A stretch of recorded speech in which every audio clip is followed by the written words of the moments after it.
Hello, welcome back.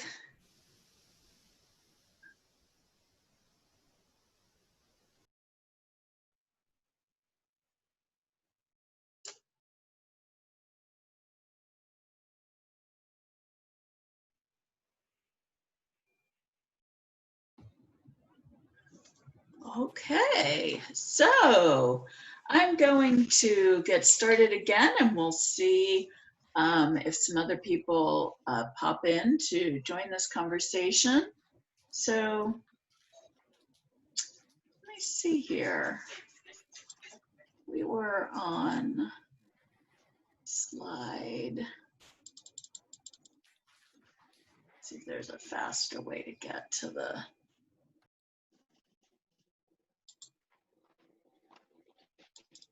Here we go. Okay, I think we were on slide 50. Yeah, okay. So, we talked about, did we talk about? No, I don't think we did. Okay, so why is sight ironic in cathedral? Tell me about how sight is used as a symbol, but in an ironic way. Well, because it's ironic that it took a blind man to get what's his name, the character? Yeah, so the narrator is never named. We can just call him the narrator.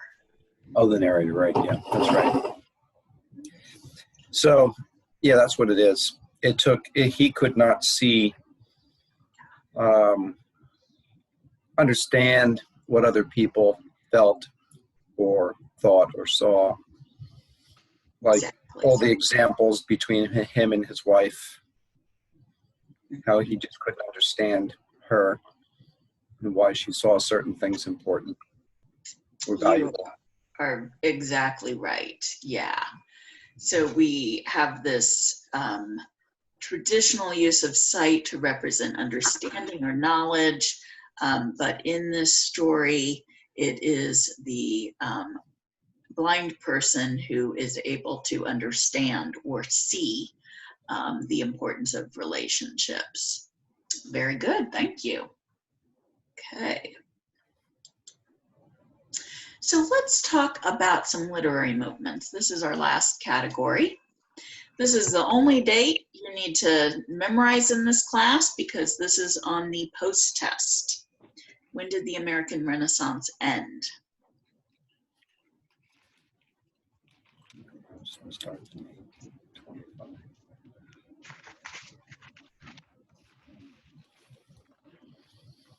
(1865). 1865. There you go. Okay. 1865. Which literary and philosophical movement emphasized the power of the individual and a personal connection with nature?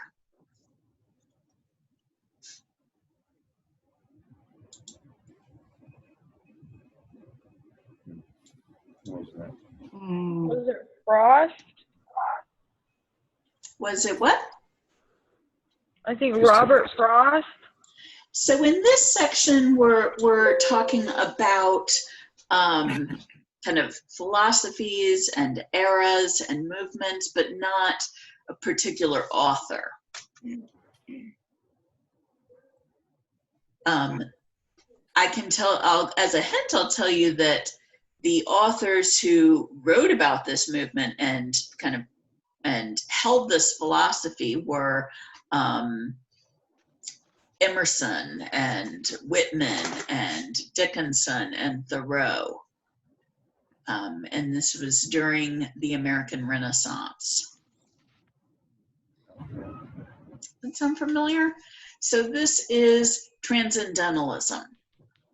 Transcendentalism. The idea that you didn't have to be in a church and have an authority figure like a priest or minister or bishop mediate your experience with God.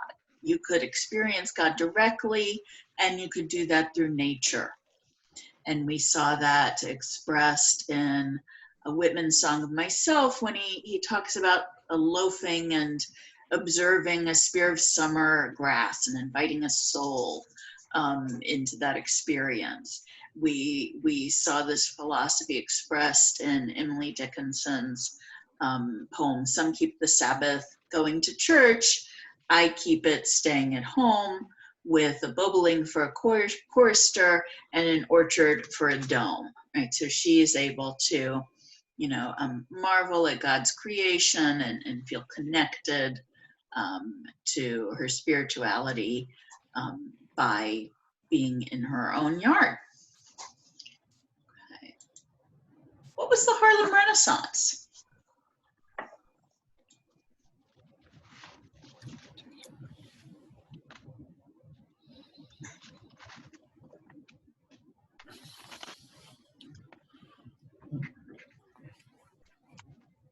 Anything coming to mind? Was it? What was it? New York. Okay, absolutely. It took place in New York, in the neighborhood of Harlem. So I guess African American movement. Mhm. I can't think of any authors, honestly, or stories to connect at the moment, but I'm sure. You're on the right track. So the authors that we read that are representative of the Harlem Renaissance are Langston Hughes, Richard Wright, and Zora Neale Hurston. And the Harlem Renaissance was the kind of cultural flowering that happened in Harlem as a result of many African Americans moving there from the South. So this was a result of the Great Migration. There was a lot of available housing in Harlem. People settled there, and there was a community of artists and musicians and writers expressing African American experience. Okay. So this movement stressed the influence of people's environments on their actions.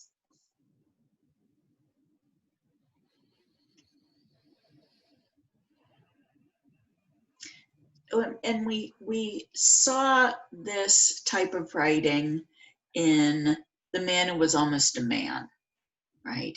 Richard Wright is within this movement.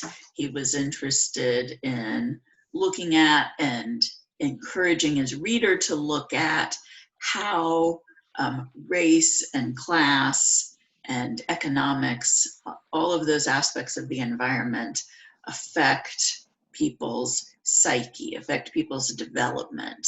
And so we have this portrait of Dave struggling for respect, and we see the actions that he makes in these circumstances where he has very, very little options, no great options, living in poverty, living among racism in this sharecropping system that existed then. And the term is naturalism. Naturalism. Okay. What was the Beat Generation?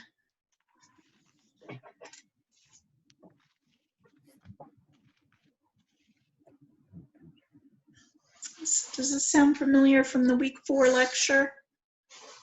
Beat Generation? No. So if you think about kind of like Woodstock, this is a little before Woodstock, but that same kind of attitude and feeling, rejecting materialism, wanting, right, an experimental lifestyle, right, being open to drugs, being open to kind of more sexually liberated lifestyle. So those were the poets and writers in the 60s. And they're really, culturally, it's really significant because 2 of them were charged with obscenity. They were taken to court. Allen Ginsberg and Jack Kerouac each had separate obscenity charges for things that they wrote.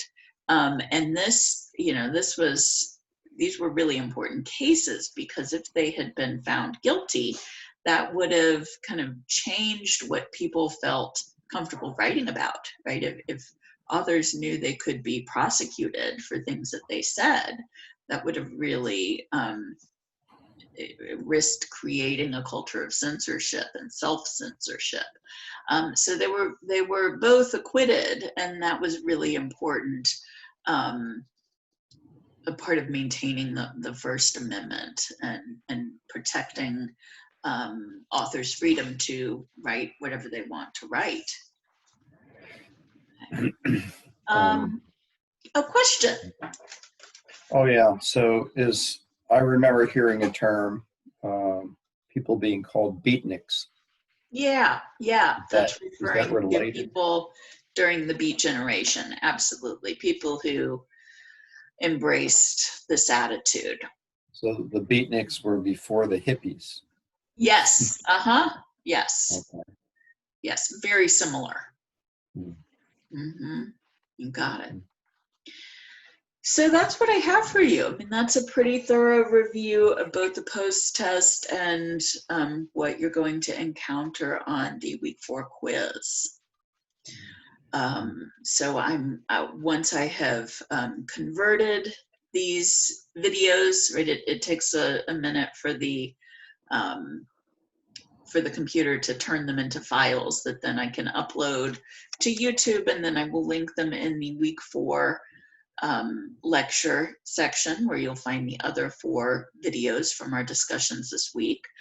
So you can refer back to them, you can watch them, and while I'm out of slides, I'm absolutely happy to keep answering questions.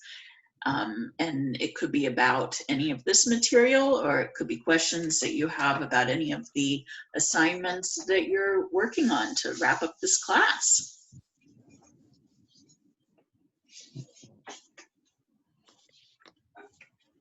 Anything on your minds?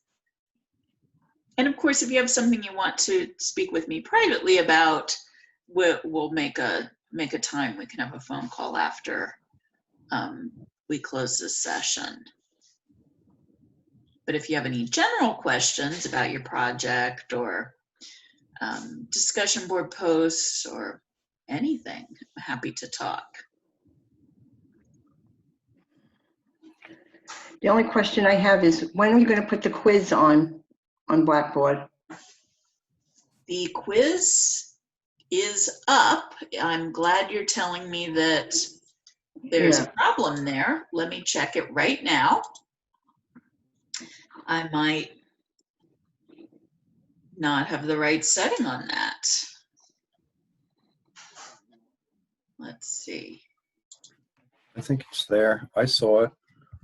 So let me see. Yeah, I didn't see it on mine. I saw it, but when I hit it, it said I couldn't take it. Oh. Let me see here. Okay, let me make sure I've set the date right. I probably screwed up the, probably messed up the date. Let me edit the test options and see. Hang on 1 second here.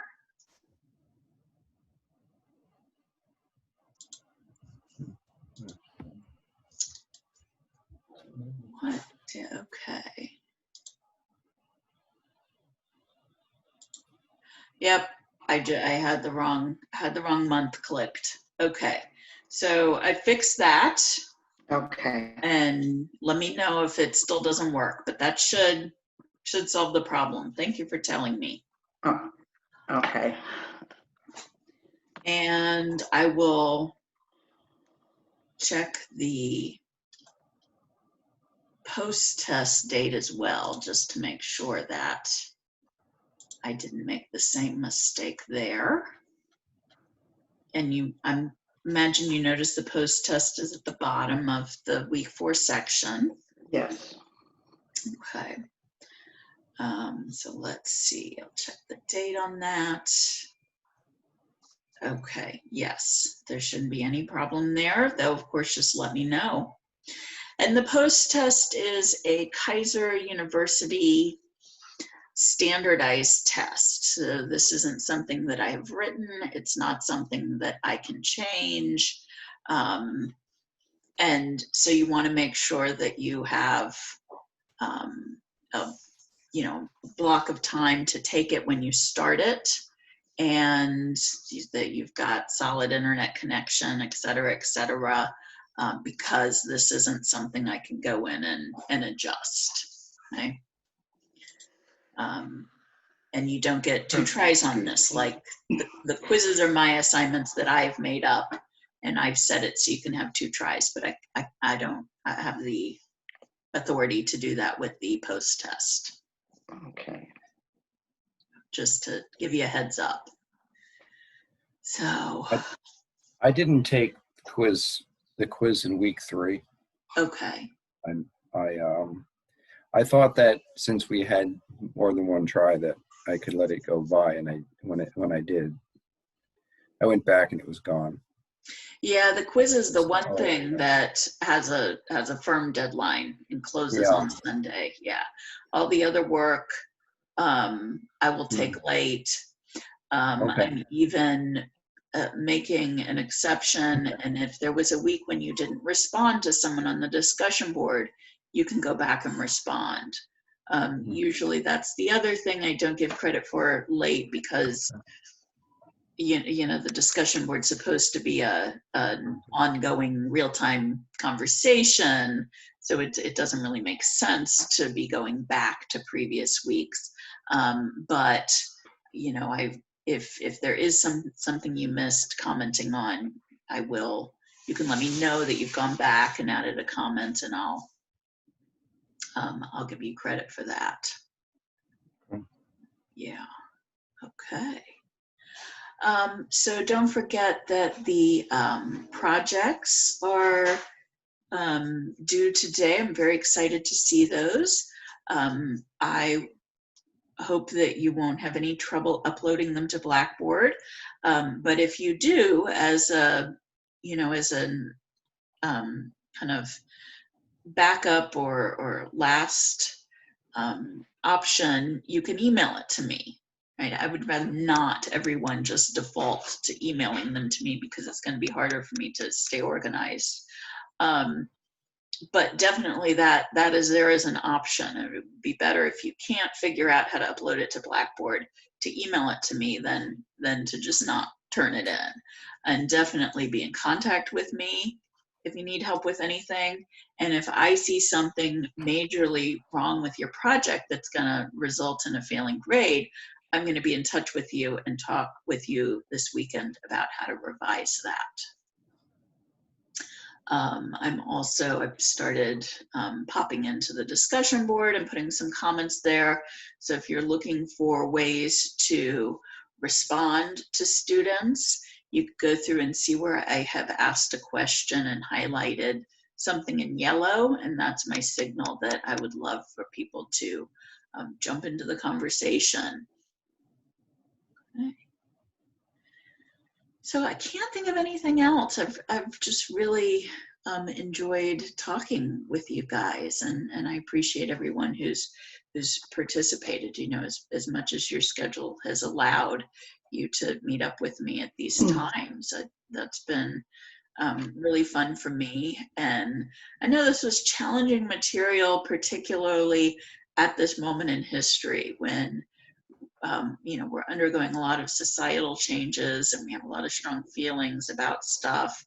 To be able to talk through some of these issues and in calm, respectful ways, I think it's just so important. And I'm really glad we were able to do this, and I appreciate everyone participating in that conversation. Yes, thank you for all your help. Yeah, I really want everyone to succeed, and I hope you'll be in touch in the future and let me know how things are going. Yeah. And I'm around today, tomorrow, Sunday for, one-on-one conversations and tutoring. Okay. Okay. So, did I hear a question?